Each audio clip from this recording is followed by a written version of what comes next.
अवधूत चिंतन श्री गुरुदेव दत्त. नमस्कार. अल्पनेता शोमध्ये तुमचे स्वागत.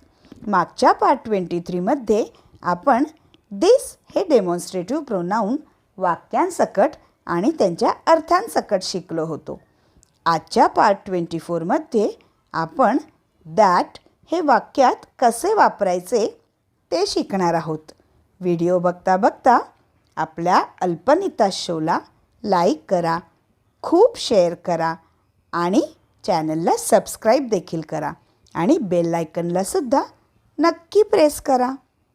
तर आता THAT दॅट. दॅट हा डेमॉन्स्ट्रेटिव्ह प्रोनाउन म्हणजेच दर्शक सर्वनामांमध्ये मोजला जातो. दॅट म्हणजे तो, ती किंवा ते.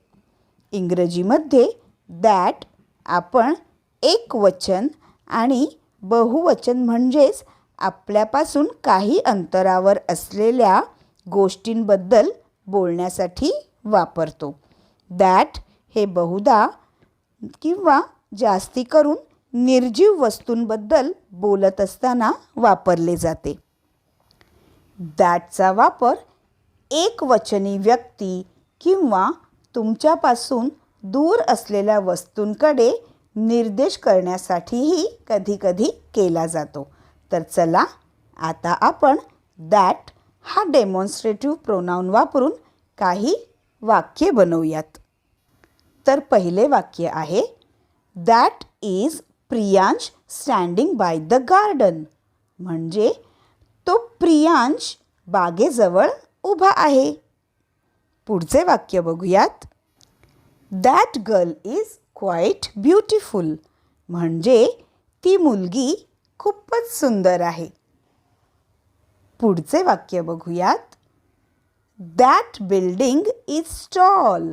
म्हणजे ती इमारत उंच आहे. दॅट बिल्डिंग इज टॉल म्हणजे ती इमारत उंच आहे. पुढचे वाक्य बघूयात. That watch is expensive. म्हणजे ते घड्याळ महाग आहे. पुढचं वाक्य. That is Sonam's house.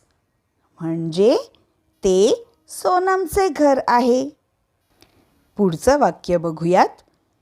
That is my row house near the pond. याचा अर्थ तलावाजवळ माझे ते रो हाऊस आहे. Next. That was all she needed. म्हणजे तिला फक्त एवढीच गरज होती. Next. That was his decision. म्हणजे तो त्याचा निर्णय होता. Next. That's a good idea. म्हणजे ती उत्तम कल्पना आहे. Next. Look at that fire.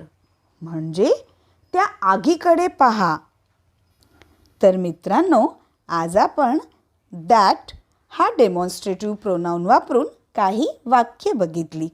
तुम्ही सुद्धा दॅट हा डेमॉन्स्ट्रेटिव्ह प्रोनाउन वापरून खूप सारे वाक्ये बनवून त्यांची प्रॅक्टिस करा. आजचा हा छोटासा व्हिडिओ जर तुम्हाला आवडला असेल तर आपल्या व्हिडिओला लाईक करा, खूप शेअर करा आणि चॅनलला सबस्क्राईब देखील करा आणि बेल आयकनसुद्धा नक्की प्रेस करा. तर आता पुढच्या पार्ट 25 मध्ये आपण भेटूयात एक नवीन डेमॉन्स्ट्रेटिव्ह प्रोनाउन घेऊन.